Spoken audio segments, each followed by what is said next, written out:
Hello student, देखो आज capital gain हम लोग स्टूडेंट थर्ड क्लास से स्टार्ट करेंगे। तुम अपना गेट बंद कर देना, आना जाना मत। हेलो स्टूडेंट, आज हम लोग कैपिटल गेन का थर्ड क्लास से स्टार्ट करेंगे।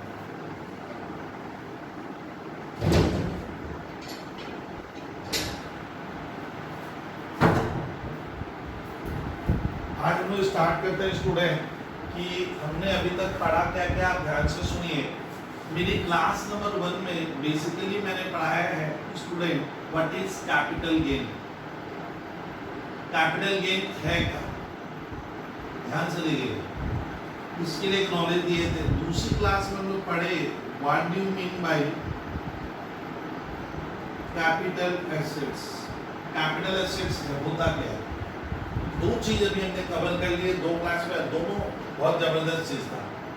कैपिटल एसेट्स क्या है स्टूडेंट? कैपिटल एसेट्स मतलब होता है एनी टाइप ऑफ प्रॉपर्टी, कोई भी प्रॉपर्टी, भले वो टेंजिबल प्रॉपर्टी हो, इनटेंजिबल प्रॉपर्टी हो, कॉर्पोरियल हो, इनकॉर्पोरियल हो, वो आपके बिजनेस से रिलेटेड प्रॉपर्टी है या नहीं है उससे फर्क नहीं पड़ता है। एनी टाइप ऑफ प्रॉपर्टी को नॉर्मली हम कैपिटल एसेट्स कहते हैं। और कैपिटल एसेट्स में क्या क्या नहीं आएगा उसकी एक लिस्ट कल हम लोग पढ़े थे कि ये आइटम कैपिटल एसेट्स होता नहीं है, आपको ये नॉलेज में रखना है। लेकिन आज हम लोग सर पहले दो हमारे WB के हिसाब से मैं ज़्यादा पढ़ा रहा हूँ, बीकॉम वाले छात्र सर अब आते हैं कि सर मैं आज पहले दो क्वेश्चन लूँगा 4 मार्क्स का। WB बोर्ड वाले छात्र इसको अवश्य समझे। एक क्वेश्चन है student, give 4 example of assets which are considered as capital assets. मैंने मैं आपको क्वेश्चन के हिसाब से भी कल जो पढ़ाया उसी के ऊपर है। गिव लिखिए, give 4 examples, give 4 examples of assets which are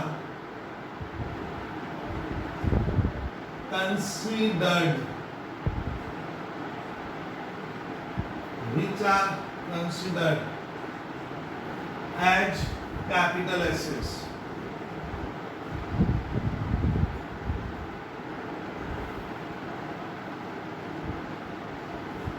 As capital assets under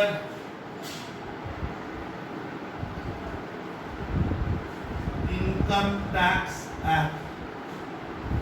बोलते हैं इनकम टैक्स एक्ट के अनुसार, आप बताइए इस इनकम टैक्स एक्ट के अनुसार ऐसी 4 एसेट्स जो कैपिटल एसेट्स है, बोलते हैं कि 4 एग्जांपल दीजिए, बहुत बार आते हैं which are considered as capital assets. Capital assets का चार्ट मैं जानबूझ के लिखवाया, डाउट भी क्लियर होते जाएंगे, थ्योरेटिकल काफी जबरदस्त नॉलेज हो जाएगा। House property, house property student capital assets है, जबकि हाउस प्रॉपर्टी हम किसको कहते हैं, जहां मैं रहता हूं, ये मेरे पर्सनल यूज में आता है। लेकिन हाउस प्रॉपर्टी मैंने बताया था इमूवेबल प्रॉपर्टी, इमूवेबल होगा, जो मूव नहीं करता है वो कैपिटल एसेट्स होगा। तो हाउस प्रॉपर्टी एक कैपिटल एसेट्स है, इसको अगर हम सेल करते हैं, ट्रांसफर करते हैं, तो हमें कैपिटल गेन हमारे ऊपर अराइज होने का पूरा चांस रहेगा। ज्वेलरी, ज्वेलरी स्टूडेंट हमारा घर में भी पर्सनल यूज में हम ज्यादा लेते हैं, लेकिन ध्यान रखिए इनकम टैक्स एक्ट कह रहा है कि हम ज्वेलरी को कैपिटल एसेट्स मानेंगे, उसको एक्सक्लूड कर दिया गया है। तो ज्वेलरी क्या है, कैपिटल एसेट्स में जाएगा। फिर student shares of A company, हम लोग स्टूडेंट क्या करते हैं, सिक्योरिटीज परचेज करते हैं, तो कंपनी का जो शेयर्स है, साफ कह रहे हैं कि शेयर्स ऑफ ए कंपनी को कैपिटल एसेट्स माना जाएगा। जैसे मैंने मान लीजिए रिलायंस कंपनी का शेयर परचेज किया, ये मार्केट में मिलता है, तो शेयर्स क्या होता है सर, कैपिटल एसेट्स है। और मोटर कार अगर मेरे बिजनेस में है तो देखिए मेरा आंसर क्या था, मोटर कार, मोटर कार घर वाली नहीं, जो आप कहाँ यूज कर रहे हो, यूज फॉर बिजनेस। तो सर हमारा एक क्वेश्चन हुआ, 4 ऐसे एग्जाम्पल दीजिए जिनको हम कैपिटल एसेट्स मानेंगे। ये मैंने आज पहले पढ़ा दिया, आप इसको कॉपी में नोट डाउन कर लोगे कि 4 एग्जाम्पल दीजिए जिनको student which are considered as capital assets, जिनको हम कैपिटल एसेट्स मानेंगे। ये 4 मार्क्स में आता है। आप यहाँ पे हाउस प्रॉपर्टी लिख दो, ज्वेलरी लिख दो। कल मैंने बताया था पेंटिंग, पेंटिंग भी कैपिटल एसेट्स है। ड्राइंग्स बताया था कैपिटल एसेट्स है। फिर मैंने बताया था स्कल्पचर कैपिटल एसेट्स है। आर्कियोलॉजिकल कलेक्शन, पुराने जमाने का संग्रह वगैरह, संग्रह जो करते हैं पुरानी चीजें, वो सब क्या हमारा कैपिटल एसेट्स में आता है। तो आप उन नामों को भी यहाँ पे सर लिख सकते हो। लैंड एंड बिल्डिंग वही हाउस प्रॉपर्टी में आ गया। Land and building capital assets है, इमूवेबल है, उसको बेचेंगे तो कैपिटल गेन लगेगा। अब मैं कहूँगा उसमें नेक्स्ट हमारा जो क्वेश्चन हो जाएगा, कैपिटल गेन 3rd क्लास चल रहा है। एक क्वेश्चन लिखिए, give whole examples of assets which are, यहाँ पे कहानी ट्विस्ट हो जाएगी। व्हिच आर में लिखोगे, खाली आपको व्हिच आर के यहाँ बीच में क्या लाना है, not, which are not considered as capital assets. 4 ऐसी एसेट्स लिखिए जिसको हम कैपिटल एसेट्स नहीं मानेंगे। ये WBHS में क्वेश्चन आया था, WBHS 2015 और 2018। 4 एसेट्स लिखे जो कैपिटल एसेट्स नहीं माना जाता। तो मैंने बताया था घर में हम पर्सनल इफेक्ट हमारी कैपिटल एसेट्स लिए, जैसे लैंग्वेज को देखो आप, furniture, furniture held for personal use. इसका मतलब जो फर्नीचर आप क्या कर रहे हो, पर्सनल यूज में लेते हो। घर में जो है, मान लीजिए घर वाली मैंने बताया था कितनी भी, कोई भी मूवेबल प्रॉपर्टी ज्वेलरी को छोड़कर कैपिटल एसेट्स नहीं होती है। तो अगर हम लोग घर का फर्नीचर बेचते हैं तो कैपिटल एसेट्स नहीं है। दूसरा लिख सकते हैं मोटर कार। मोटर कार कहाँ का लिखिए, फॉर पर्सनल यूज, फॉर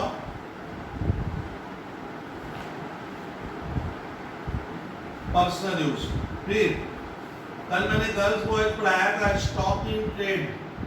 देखिए तो यहाँ पर कंफ्यूजन है क्या, स्टॉक इन ट्रेड मतलब क्या, जिसके तुम कारोबारी हो, जो आइटम आप रोज खरीदते बेचते हो, जिसमें मैंने बताया था raw materials, work in progress, consumable stores, finish goods, इनको कैपिटल एसेट्स नहीं बोलेंगे। तो ये कैपिटल, स्टॉक बेचोगे तो प्रॉफिट तो होगा लेकिन वो कैपिटल गेन नहीं होगा। फिर कल हम लोग लिखे थे rural agricultural land, rural agricultural, agricultural land. Sir ये वो लैंड है जो जहाँ सिचुएटेड है वहाँ की पॉपुलेशन 10,000 से कम है। तो रूरल एग्रीकल्चरल लैंड आप ध्यान रखिएगा कैपिटल एसेट्स में नहीं आते। मतलब हम लोग घर में स्टूडेंट जैसे घर की कार, घर का रेफ्रिजरेटर, घर का टेलीविजन सेट, घर का फर्नीचर, फर्नीचर में लेकिन गोल्ड सिल्वर नहीं लगा होना चाहिए। तो घर का फर्नीचर उसमें ये सब कैपिटल, लेकिन घर जिस घर में आप रहते हो, लैंड एंड बिल्डिंग, वो कैपिटल एसेट्स है और ज्वेलरी कैपिटल एसेट्स है। तो हमने लिखा सर 4 ऐसे एग्जांपल्स जो कैपिटल एसेट्स में सर नहीं आएगा।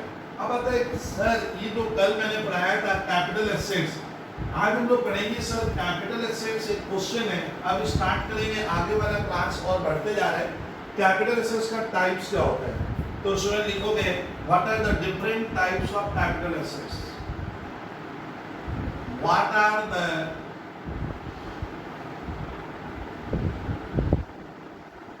Different types of capital assets. Capital assets कितने तरह के हैं, जो लोग कैपिटल एसेट्स पढ़े, इनकम टैक्स के अनुसार कैपिटल एसेट्स 2 तरह की होती है। तो there are 2 types of capital assets. कृपया अवश्य ढंग से लिखोगे, बहुत काम का थ्योरी पढ़ेंगे। एक होगा इसमें हमारे थ्योरी में शॉर्ट टर्म कैपिटल एसेट्स, बहुत ध्यान से, और एक है student long term capital assets. हो गया। कैपिटल एसेट्स स्टूडेंट 2 तरह की होगी, एक होगा शॉर्ट टर्म कैपिटल एसेट्स और एक होता है लॉन्ग टर्म कैपिटल एसेट्स। तो इसमें कैपिटल एसेट्स का टाइप्स कितना होगा, कैपिटल एसेट्स 2 तरह की है, एक तो हम लोग को कहना है शॉर्ट टर्म कैपिटल एसेट्स और एक होगा लॉन्ग टर्म कैपिटल एसेट्स। ये ध्यान रखिएगा। अब इसके ऊपर स्टूडेंट एक बीकॉम में या डब्ल्यूबी में जबरदस्त क्वेश्चन आता है कि 4 मार्क्स में और 1 मार्क्स में, मैंने एवरग्रीन क्वेश्चन है, what do you mean by short term capital assets क्या होती है सर, और पूछेगा लॉन्ग टर्म क्या है, या दोनों में डिफरेंस। आज हमारा सब्जेक्ट मैटर है, हम पढ़ेंगे शॉर्ट टर्म कैपिटल एसेट्स क्या होती है सर, कैसे पहचानेंगे कि ये वाला कैपिटल एसेट शॉर्ट टर्म है, ये वाला कैपिटल एसेट्स क्या है लॉन्ग टर्म। ये बहुत ही काम का है, इसी पे बहुत कुछ डिपेंड कर जाता है। तो हमारी कहानी होगी आगे, what do you mean by short term capital assets. मैं लिखाऊंगा इसको, ये बहुत जबरदस्त है, ये 4 मार्क्स में। What do you mean by short term capital assets. Short term capital assets किसको कहेंगे, देखिए मैं लिखाऊंगा student, short term capital assets मैं लिखवाकर एक्सप्लेन कर दूंगा आपको। ये मजेदार थ्योरी है, बहुत जबरदस्त है, बच्चे इसको नहीं समझेंगे काम नहीं बनेगा। देखिए अकॉर्डिंग टू, इसको पढ़ते हैं सेक्शन 242 टू सबसेक्शन 42A। ये देखिए ये सेक्शन अब याद करने में हालत बिगड़ जाएगी, तो मैं क्या करूंगा सेक्शन बीच में से डिस्कस करूंगा तो आपको याद रहेगा। तो according to section 2 subsection 42A of income tax act, आपको मालूम है इनका। अब आता है देखिए इन्वर्टेड कॉमा में ऐसे स्टार्ट करो, एक capital assets held bye, a capital asset held by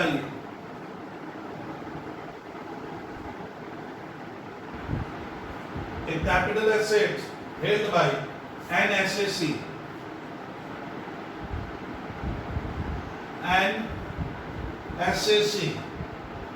for not more than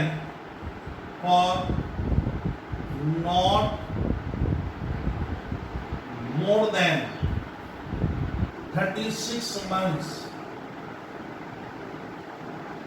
36 months immediately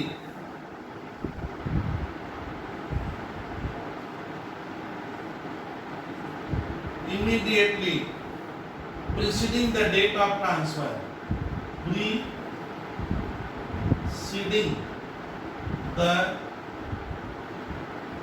date of transfer, immediately preceding the date of its transfer। थोड़ा सा यहाँ ठीक कीजिए, date of its transfer is known as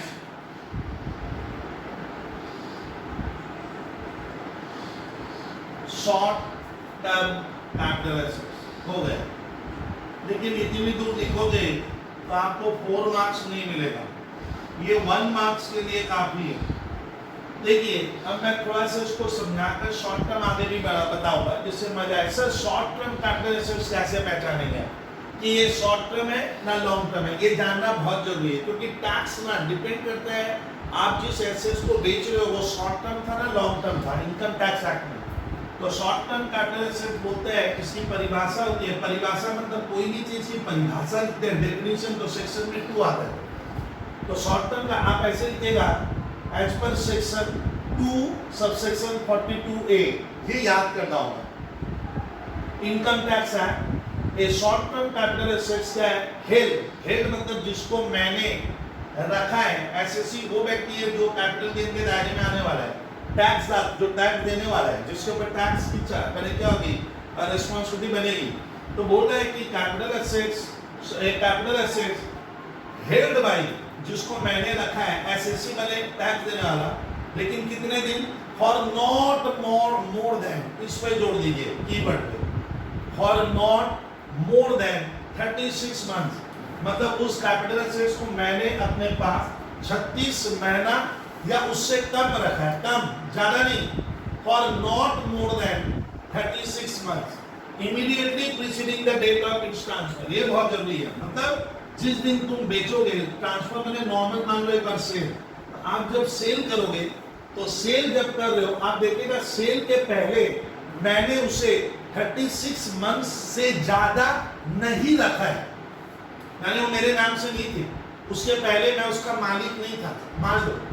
तो आप अगर कोई भी capital assets student which is not held by me for not more than 36 months, मतलब क्या लिख रहे हैं कैपिटल एसेट्स का, अगर ध्यान दीजिए तो capital assets held by an assessee for not more than पे जोड़ लगाना होगा, for not more than 36 months. मैं 36 मंथ से क्या नहीं किया हूं, उसको ज्यादा हेल्ड नहीं किया हूं। कब से, किस दिन से गिनेंगे, जिस दिन बेच रहे हो, immediately preceding the date of, मैंने जिस दिन ट्रांसफर किए उस डेट को छोड़कर उसके पहले वाले डेट से आप उसको 36 महीना रखे हो या 36 महीने से कम, नॉट मोर देन। अगर मोर देन 36 मंथ्स मैंने रखा है तो साधारणतः क्या होगा, वो कैपिटल नहीं, वो लॉन्ग टर्म कैपिटल एसेट्स में चला जाएगा।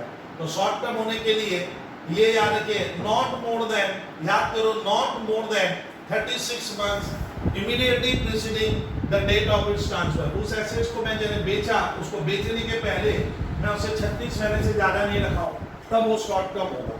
लेकिन कुछ मामलों में ये नियम लागू नहीं होता है, वो कुछ मामले को लिखोगे तो सवाल ये क्वेश्चन 4 का बनेगा और ये लिखना पड़ता है, कब कब ये रूल्स फॉलो नहीं होगा। हाउएवर, अब देखिए सर ने क्या लिखा, however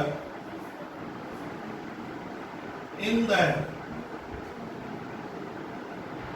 the following cases, the following assets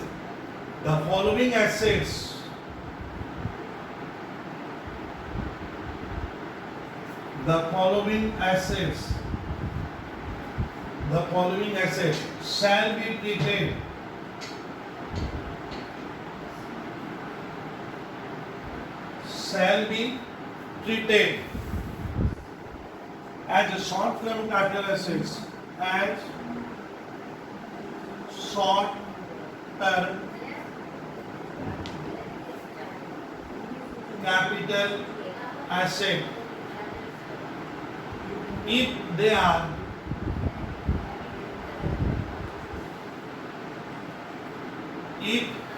are held for up to 12 months,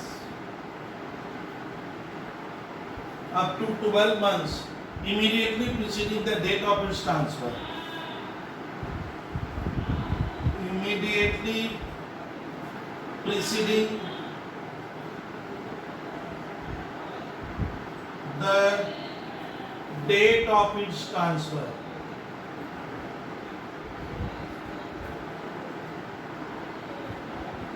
अब तो हमारे छात्र समझे कि शॉर्ट टर्म कैपिटल एसेट्स क्या होता है। Short term capital assets student वो कैपिटल एसेट्स है जो एक एसएससी ने हेल्ड करके रखी है, which is held by an assessee, but ये ध्यान रखिएगा for not more than 36 month, 36 महीने से ज्यादा हुआ एसेट्स मैंने नहीं रखा था, 36 मंथ या उससे कम, तब हम उसे कहेंगे वो शॉर्ट टर्म कैपिटल एसेट्स है बेचने के पहले। सुनिए, लेकिन ट्विस्ट आ गया। ट्विस्ट क्या आया इन सब मामलों में, हाउ इन द फॉलोइंग, मैंने नीचे वो बोलता है following cases, the following assets में भी नाम लिखाऊंगा, ये एसेट्स है, उस मामलों में आपको 36 महीने वाला क्राइटेरिया नहीं देखना है। तो क्या है, however in the following cases the following assets shall be treated as short term capital if they are held up to 12 month.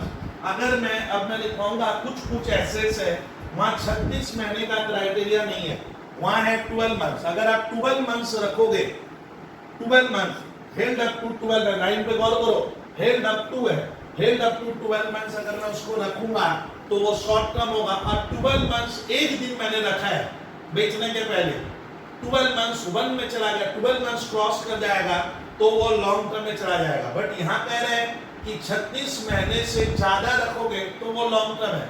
और 36 महीना उससे कम रखोगे तो शॉर्ट टर्म है। लेकिन कुछ एसेट्स में however in the following cases the following assets shall be treated as short term capital asset. बोलता है आपको शॉर्ट टर्म मानना है if they are held up to क्या 12 महीना रखोगे, इसका मतलब 12 महीने के ऊपर होते ही क्या होगा लॉन्ग टर्म कैपिटल एसेट्स में कन्वर्ट होगा। सर कौन कौन सी एसेट्स है, तो आपको इसको बहुत खूबसूरती से लिखना है, बॉक्स बनाकर लिखेगा कि किस किस मामलों में सर ये नियम अप्लाई नहीं होता है।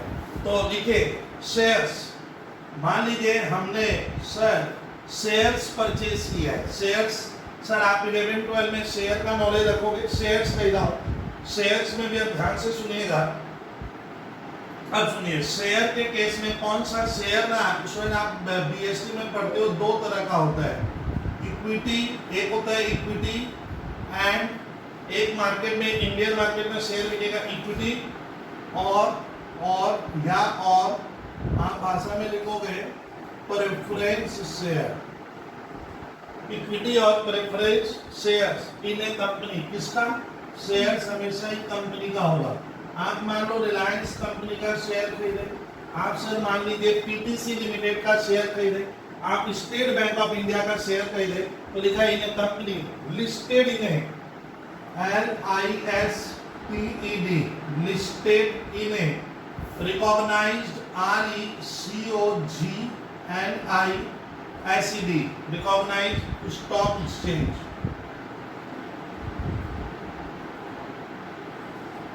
recognized stock exchange in India,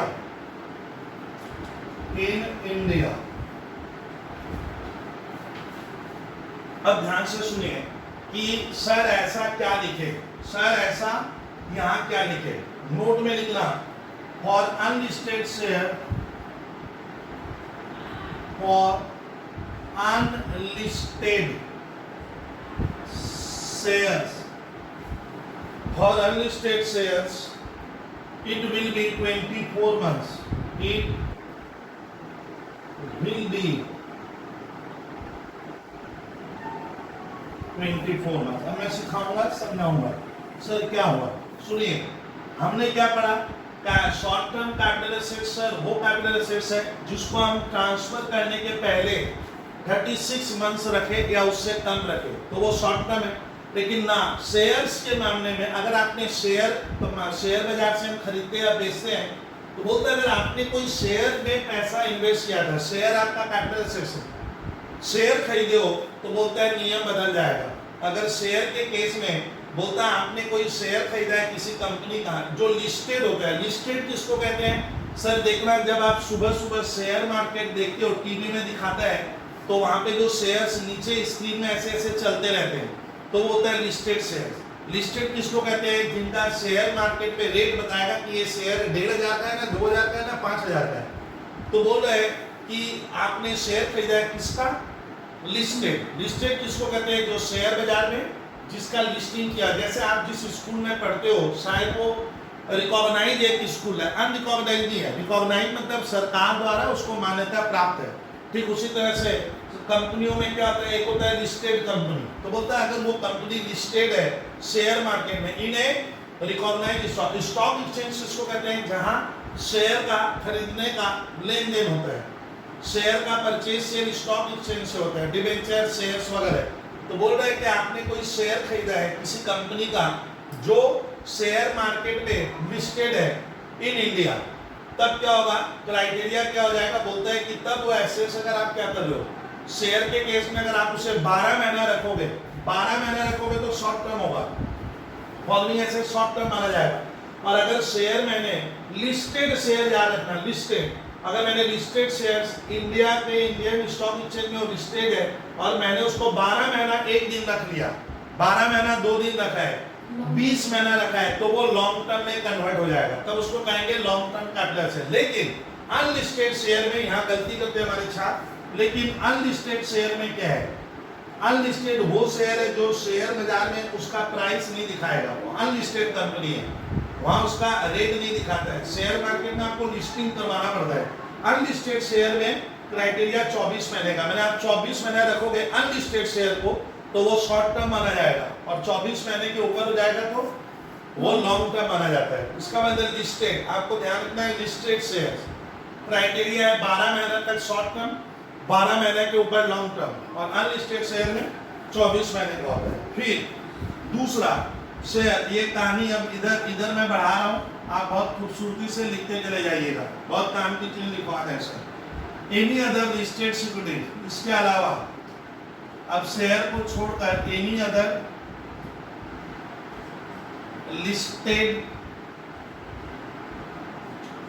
कहने का मतलब है कि सर शेयर मार्केट में जैसे आप शेयर खरीदते और बेचते हैं, मार्केट में और भी कोई सिक्योरिटी शेयर को छोड़कर, शेयर को जैसे डिबेंचर्स, बॉन्ड, वो भी मार्केट में उनका भी खरीदना बेचना होता है। तो सुनिए एनी अदर लिस्टेड सिक्योरिटी में क्या होगा, लिखिए एनी सिक्योरिटी, कोई भी सिक्योरिटी, मैंने मान लो यहाँ पे debentures, any security, any security listed in a LISTED, listed in a, देखिए listed in a recognized stock exchange, recognized stock exchange, recognized stock exchange in India. अब आते हैं सिक्योरिटी किसको कहते हैं, यहाँ पे दैट इज डिबेंचर्स, या आप इशू ऑफ शेयर एक चैप्टर है वो पढ़ाऊंगा तो क्लियर हो जाएगा। That is debentures, government securities, GOVT, government securities.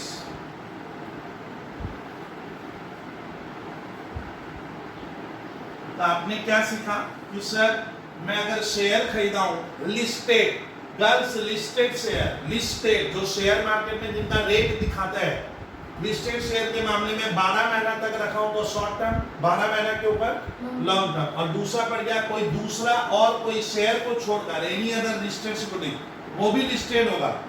तब ध्यान रखना कहां, रिकॉग्नाइज्ड स्टॉक एक्सचेंज इंडिया में, डिबेंचर, गवर्नमेंट बॉन्ड, अगर इसको मैं 12 महीना रखूंगा, 12 महीना रखूंगा तो ये शॉर्ट टर्म माना जाएगा, 12 महीने के ऊपर लॉन्ग टर्म हो जाएगा। फिर ए यूनिट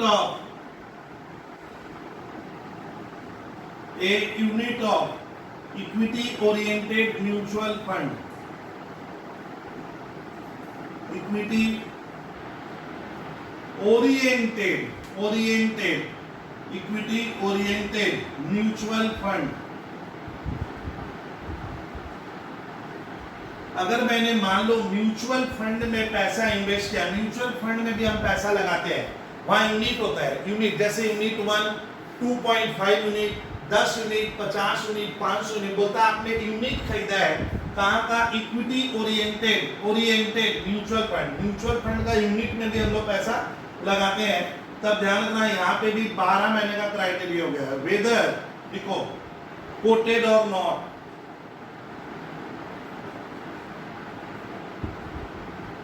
मतलब शेयर बाजार में वो म्यूचुअल फंड का प्राइस कोटेड मनी होता है, दिखा रहा है या नहीं दिखा रहा है उससे फर्क नहीं पड़ रहा है, तो वेदर कोटेड और नॉट। तो शायद हम इंसान अपना पैसा म्यूचुअल फंड में देखना, बहुत जन खरीदा, बहुत जन कहते हैं मैंने SBI का म्यूचुअल फंड में क्या किया, पैसा लगाया है। बहुत से ध्यान से सुनना, म्यूचुअल फंड वो खरीदा है, इसका म्यूचुअल फंड में यूनिट होता है, जैसे 2 यूनिट, 4 यूनिट, 5 यूनिट, 1000 यूनिट, तो आप यूनिट खरीदे हो, म्यूचुअल फंड में पैसा लगाए, तो म्यूचुअल फंड के केस में क्या होगा, अगर वो 12 महीना तक रखते हो, कौन सा, भले कोटेड हो या ना हो, मैंने शेयर मार्केट में उसका रेट दिखाए या ना दिखाए, कोटेड हो, कोटेड मैंने दर्शाना है यहाँ पे, वहाँ पे रेट दिखाए ना दिखाए, अगर आप 12 महीना रखोगे तो शॉर्ट टर्म, और म्यूचुअल फंड को अगर मैं 12 महीने के क्या किया हूँ, ऊपर रखा हूँ, तो वो लॉन्ग टर्म हो जाएगा। फिर लिखिए, फिर student unit trust of India, या आप कॉमर्स के टीचर, BSc के टीचर से पढ़ते हो, units of unit trust of India, ये गवर्नमेंट का है, UTI कहते हैं, UTI, तो मैंने UTI में पैसा लगाया, यूनिट ट्रस्ट ऑफ इंडिया, और a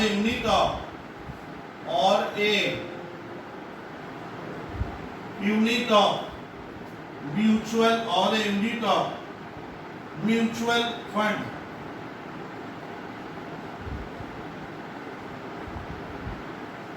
mutual fund specified under, स्पे गलती हो गया spelling, specified under UNDER, specified under section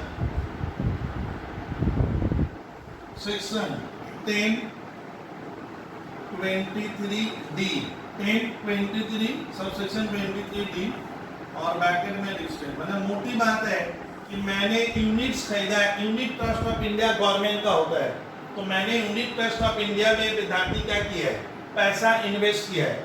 मैं उसका यूनिट मतलब वही 1 2 नंबर होता है 2.5 10, तो मैंने यूनिट्स खरीदा यूनिट ट्रस्ट ऑफ इंडिया का, यूनिट यहाँ पे भी यूनिट था म्यूचुअल फंड का, यहाँ पे भी मैंने यूनिट्स खरीदा, यूनिट मैंने नंबर में मिलता है वो यूनिट ट्रस्ट ऑफ इंडिया का, और ये यूनिट ऑफ म्यूचुअल फंड का कोई यूनिट खरीदा, देखिए म्यूचुअल फंड का यूनिट खरीदा हो जो इस सेक्शन में स्पेसिफाइड है, बस मैंने सेक्शन में उसका नाम लिखा गया है कि ये वाला, तो अंडर सेक्शन 1023D में जो स्पेसिफाइड है और लिस्टेड होना चाहिए, तो लिख लो यहाँ पे भी 12 महीने का नियम है, वेदर कोटेड और नॉट। इसका ना मोटी बात लास्ट में हम लोग जिस निकाल लेंगे। अब आता है zero coupon bond, zero coupon bond, हमने बॉन्ड खरीदा है स्टूडेंट, उसका नाम है जीरो कूपन बॉन्ड्स। तो जीरो कूपन बॉन्ड अगर 12 महीना तक रखोगे तो वो शॉर्ट टर्म है, 12 महीने के ऊपर चला जाएगा तो लॉन्ग टर्म हो जाएगा। लिख लीजिए वेदर कोटेड और नॉट। देखिए आपको मैंने लिखा है बहुत जगह ये वर्ड आया है, तो आप ये ध्यान रखना वेदर कोटेड और नॉट, माने शेयर मार्केट में उसका दाम कोटिंग है या नहीं, दिखा रहा है कि नहीं दिखा रहा है, उससे मतलब नहीं है। इन सब मामले में देखिए कोटेड और ये वर्ड आ गया। तो स्टूडेंट साहब आपको मोटी बात बताऊं, शेयर्स हमने खरीदा है, बबलू सर शेयर खरीदे हैं रिलायंस कंपनी का, मालूम है रिलायंस एक लिस्टेड कंपनी है। अब सुनिए रिलायंस एक लिस्टेड कंपनी है, तो मैंने लिस्टेड कंपनी का शेयर खरीदा है। अगर मैं 12 महीने रखूंगा तो शॉर्ट टर्म हो जाएगा, और 12 महीने के ऊपर रखा तो क्या लॉन्ग है। लेकिन मान लीजिए मैंने एक प्राइवेट कंपनी का शेयर खरीदा है जो लिस्टेड नहीं है, जो लिस्टेड नहीं है गर्ल्स, वो अनलिस्टेड है। अगर अनलिस्टेड खरीदते हैं तो नियम क्या होगा 24 महीना। तो आपको ध्यान रखना है कि शेयर में इक्विटी और प्रेफ शेयर लिस्टेड होना चाहिए। लिस्टेड माने जिसका शेयर बाजार में रेट दिखाता है। चलिए फिर मैंने कोई दूसरा शेयर छोड़कर कोई दूसरा इंस्ट्रूमेंट खरीदा है, सिक्योरिटीज खरीदा है, जैसे डिबेंचर्स, तो वो भी याद रखिएगा लिस्टेड होना चाहिए। अगर लिस्टेड है तो वो हो जाएगा क्या स्टूडेंट, 12 महीने तक रखोगे तो शॉर्ट टर्म, 12 महीने के ऊपर लॉन्ग टर्म। फिर मैंने मेरा दोस्त बोला म्यूचुअल फंड का में पैसा इन्वेस्ट कर, तो मैं म्यूचुअल फंड में देखिए यूनिट खरीदा हूँ, unit of equity oriented mutual fund. ये ध्यान रखना होगा इक्विटी ओरिएंटेड म्यूचुअल फंड क्या होता है सर, हम उसमें अभी नहीं उलझेंगे, काम का नहीं है हमारे, वो पूछता नहीं है। इक्विटी ओरिएंटेड म्यूचुअल फंड में खरीदा हूँ, कोटेड और नॉट, 12 महीना रखोगे तो इक्विटी ओरिएंटेड म्यूचुअल फंड, एक वर्ड याद रखना units of unit trust of India, word याद रखना units of unit trust of India का आपने यूनिट खरीदा है, या म्यूचुअल फंड जिसको इस सेक्शन में स्पेसिफाइड किया गया है, मैंने नाम लिखा हुआ है, आप वो वाला खरीदो अंडर सेक्शन 1023D फेमस है। जीरो कूपन बॉन्ड में आप पैसा इन्वेस्ट करो, ये सब मिलता है बाजार में। जीरो कूपन बॉन्ड वो है सर जहां पे आपको चीज डिस्काउंट में दी जाती है। मान लो एक बॉन्ड खरीदूंगा तो बॉन्ड का दाम है, तो बॉन्ड में क्या था सर, आप पैसा लगाते हो और कुछ साल बाद आपको बड़ा पैसा मिलता है, 10,000 लगाए 15,000 मिलेगा, उसका नाम है बॉन्ड खरीदा मैंने। तो मैं बॉन्ड खरीद रहा हूँ जीरो कूपन बॉन्ड, तो जीरो कूपन बॉन्ड में क्या होता है, मान लो आपको सरकार, बहुत ध्यान से सुनिएगा, 10,000 रुपया आप बॉन्ड खरीदोगे तो 10,000 रुपया मिलेगा, बट अभी आपको वो बॉन्ड 6,000 में दिया जा रहा है। कितने में 6,000, मतलब कम रेट में, कम रेट में। तो वो होता है जीरो कूपन बॉन्ड, मतलब चीज मुझे डिस्काउंट पे दी जा रही है। तो जीरो कूपन बॉन्ड में भी ध्यान रखना, 12 महीना रखोगे तो शॉर्ट टर्म, उससे ज्यादा लॉन्ग टर्म। तो याद करते हैं सर लिस्टेड शेयर मैंने खरीदा है रिलायंस कंपनी का, बबलू सर ने स्टेट बैंक ऑफ इंडिया का शेयर खरीदा है, मैं पीटीसी लिमिटेड का शेयर खरीदा हूँ, मैं बाटा कंपनी का शेयर खरीदा हूँ। चीज समझिएगा, ये सारी की सारी जितना मैंने एनटीपीसी का मैंने क्या किया है शेयर खरीदा है, मैं ग्रासिम कंपनी का शेयर खरीदा हूँ। तो ये सारे शेयर लिस्टेड है, लिस्टेड में इनका शेयर बाजार में रोज दाम रेट दिखाता है। तो ये कंपनियां अपने आप को लिस्टेड कंपनियां हैं, तो 12 महीना तक रखेंगे तो शॉर्ट टर्म, 12 महीने के ऊपर लॉन्ग टर्म। मैंने अनलिस्टेड शेयर खरीदा है, वो लिस्टेड नहीं है, उसका शेयर मार्केट में रेट नहीं दिखाता है, तब 24 महीना। फिर हम लोग क्या पढ़े, अगर मैंने कोई सिक्योरिटीज खरीदी है शेयर को छोड़कर, सिक्योरिटीज मैंने डिबेंचर्स बॉन्ड खरीदा है, तो वहां पे भी ध्यान रखिएगा, लिस्टेड पर ध्यान रखिएगा। ये देखिए any security listed in recognised stock, जो लिस्टेड है, मैंने शेयर मार्केट में रेट दिखाएगा। जैसे एग्जांपल हुआ मैंने डिबेंचर, जैसे टाटा केमिकल का डिबेंचर बिकता है मार्केट में, हम लोग खरीदते हैं, पैसा लगाते हैं उसमें, जैसे आप सोना चांदी में लगाते हो उस तरह से। तो मैंने डिबेंचर खरीदा है टाटा केमिकल्स का, तो ध्यान रखिएगा अगर 12 महीने तक मैं रखूंगा तो शॉर्ट टर्म, उसके ऊपर लॉन्ग टर्म बोल रहा है। फिर यहाँ से नाम याद रखना, unit of equity oriented mutual fund, फिर units of unit trust of India, units of mutual fund specified under section 10। मैंने बार बार वर्ड आ रहा है यूनिट्स, बार बार, और जीरो कूपन बॉन्ड। यहाँ पे 12 महीना रखोगे तो शॉर्ट टर्म, और 12 महीने के ऊपर इनको अगर आप खरीद के रखे हो तो क्या होगा, लॉन्ग टर्म। तो ये नियम अपवाद हुआ, क्योंकि शॉर्ट टर्म किसको कहते हैं, जो 36 महीना से कम रखेंगे, लेकिन इन मामलों में 36 महीने वाला नियम नहीं चलता है। और एक अपवाद आया है, लिख लो। उसके बाद अब मुझे थोड़ा सा यहाँ से इरेज करना पड़ रहा है, ये लिखवाना हूँ, थोड़ा सा रह गया, तब मेरा शॉर्ट टर्म पूरा कंप्लीट होगा इन डिटेल में। अब लिखते हैं सर नंबर 2 में, ये जो यहाँ था नंबर 1 में सब पॉइंट है, अब नंबर 2 में लिख लेना उसी में, इन the following cases, in the following cases assets shall be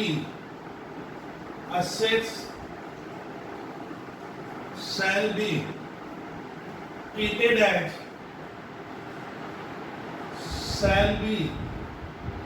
as short term capital assets,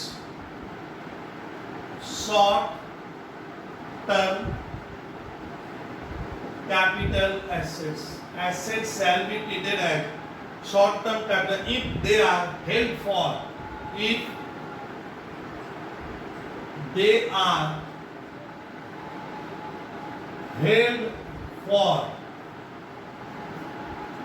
up to 24 months, up to 24 months। अब देखिए कहानी में ट्विस्ट आया, अब कह रहे हैं इनकम टैक्स लॉ जो बना है सर, इसमें तो लिख रहा है कि अगर आपने ये एसेट्स जहां पे नियम 36 महीने का नियम कितने का है, अगर मैं उस एसेट्स को 24 महीना रखूंगा, 24 मंथ्स तक हेल्ड करता हूं, तो उसको आपको शॉर्ट टर्म मानना होगा, जबकि नियम था 36 महीने का।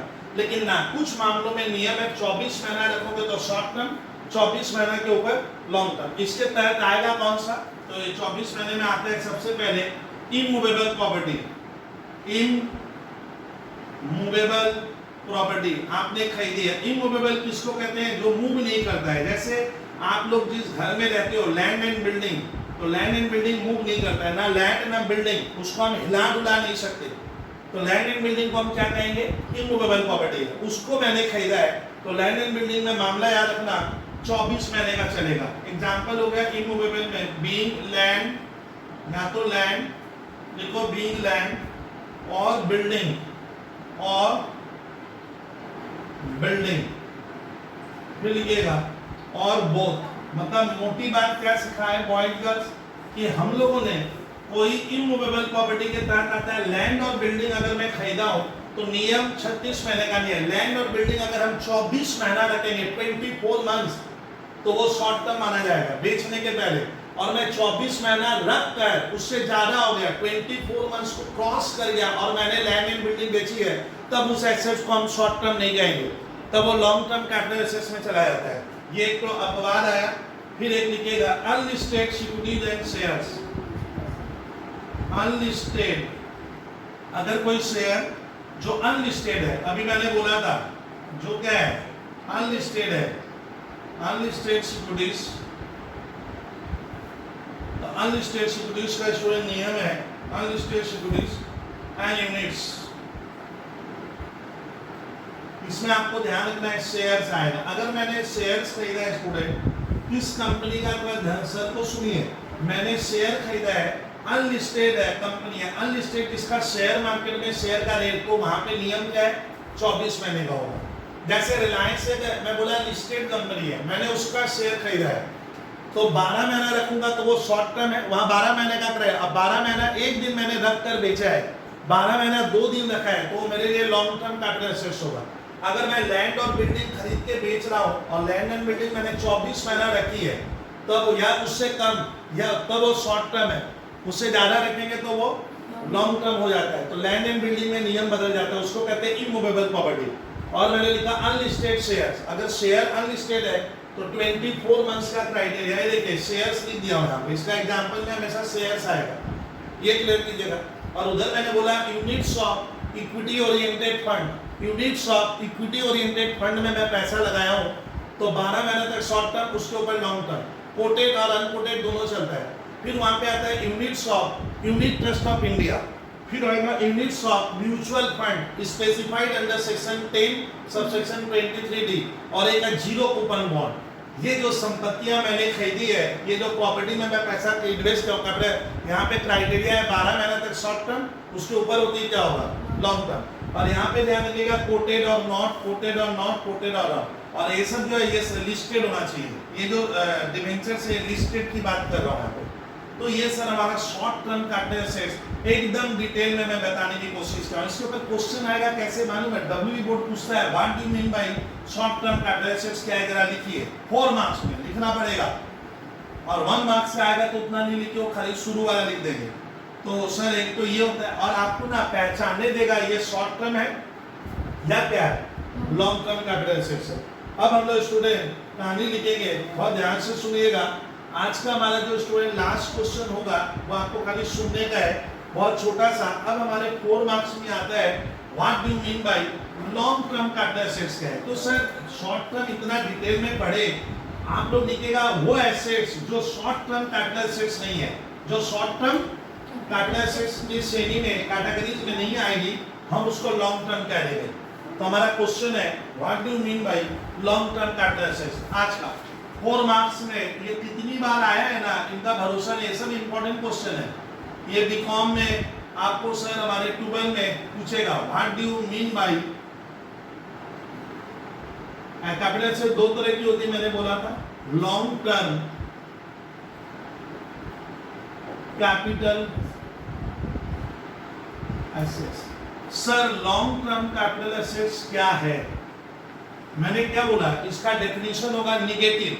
लिखिएगा वो कैपिटल एसेट जो शॉर्ट टर्म कैपिटल एसेट्स नहीं है, वही क्या हो गया, वो लॉन्ग टर्म कैपिटल एसेट्स होती है। ओ सर ऐसा क्या, अब इसका सेक्शन होता है तो आपको 4 नंबर उठाने के लिए थोड़ा सा बेहतर क्वालिटी का लिखना पड़ता है। ये देखिए अकॉर्डिंग टू सेक्शन 2, अब देखिए वहां था 242A, यहाँ है 2, ये कम है 29A, ये याद रखे जाना, 1 मार्क्स में आता है। Of income tax act, of IT act, it means A capital assets, it means A capital assets, ध्यान से देखिए, it means A capital asset. देखिए इसमें which is not a, which is not a, which is not a, answer में क्या लिखा है देखिए निगेटिव है, which is not a short term capital assets. हो गया 1 मार्क्स आ गया। Short term capital asset, in other words, इसको अब मैं यहां तक ही लिखना है आप लोग, सर थोड़ा सा इसलिए लिखवा रहे हैं जिससे आपका कॉन्सेप्ट आ जाए। इन अदर वर्ड्स, एक स्टूडेंट को मैं घुमा कर लिखाऊं, देखिए in other words, if the asset is held bye, if the asset is held bye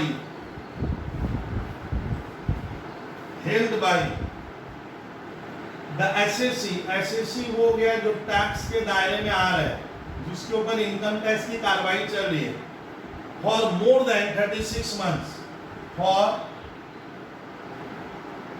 more than 36 months, यानी कह रहे हैं क्या गर्ल्स, अगर हमने एसेट्स को क्या किया है 36 महीने से क्या किया है, कोई भी एसेट में ज्यादा रकम 36 महीने के ऊपर, तो वो किस में कन्वर्ट हो जाएगा long term.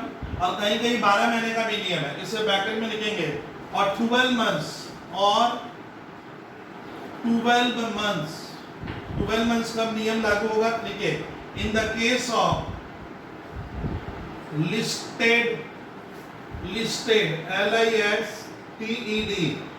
in the case of listed shares. तो लिस्टेड शेयर्स में क्या हो गया, आपको क्लियर हो गया.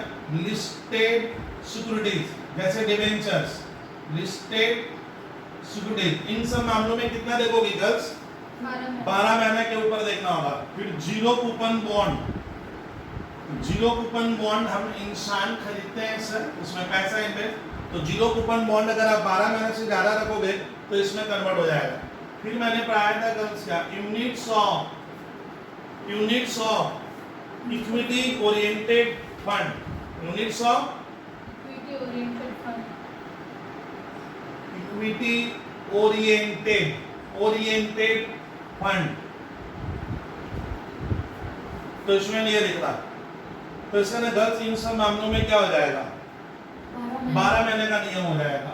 और 24 महीने का क्या होगा, देखिए उसमें, और 24 months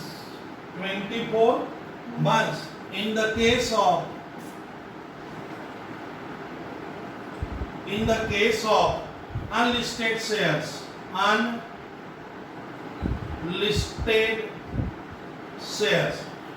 अनलिस्टेड शेयर्स, अगर मैं कौन सा शेयर खरीदा हूं, जो अनलिस्टेड है तो नियम क्या है, 24 महीने का. अनलिस्टेड जिसको शेयर मार्केट में उसका रेट नहीं दिखाता है, वो अनलिस्टेड कंपनी है, वहां पे दर्ज अपना नाम दाखिला नहीं करवाया, तो उन शेयर को देखना, वहां पे शेयर बाजार में नाम उनका रेट नहीं आएगा, तो उसको कहूंगा अनलिस्टेड शेयर में 24 महीने का हो जाएगा. डिवेंचर्स, लैंड और बिल्डिंग, डिवेंचर्स लैंड और बिल्डिंग के मामले में आपको क्या देखना होगा, 24 महीना अगर मैं रखता हूं, कितने महीने, हाँ, और both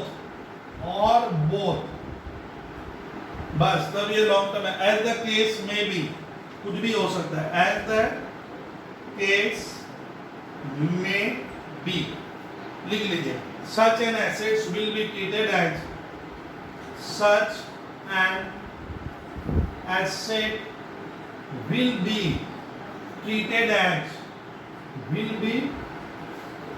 treated as long term capital assets. Long term capital asset. इसका ना मैं स्टूडेंट 2 मिनट का ब्रीफ कर दूंगा.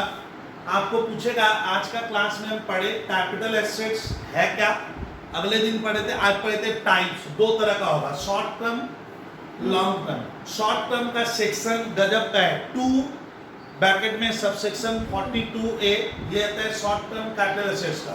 और लॉन्ग टर्म का नीचे है 2 सबसेक्शन 29A, ये लॉन्ग टर्म का है. ये देखिए यहाँ पे अब आ रहा है short term capital assets. Student basically वो कैपिटल एसेट्स है जिसको हम ट्रांसफर करने, बेचने के पहले 36 महीना रखे, 36 मंथ्स माने 3 ईयर या उससे कम, तो वो शॉर्ट टर्म है.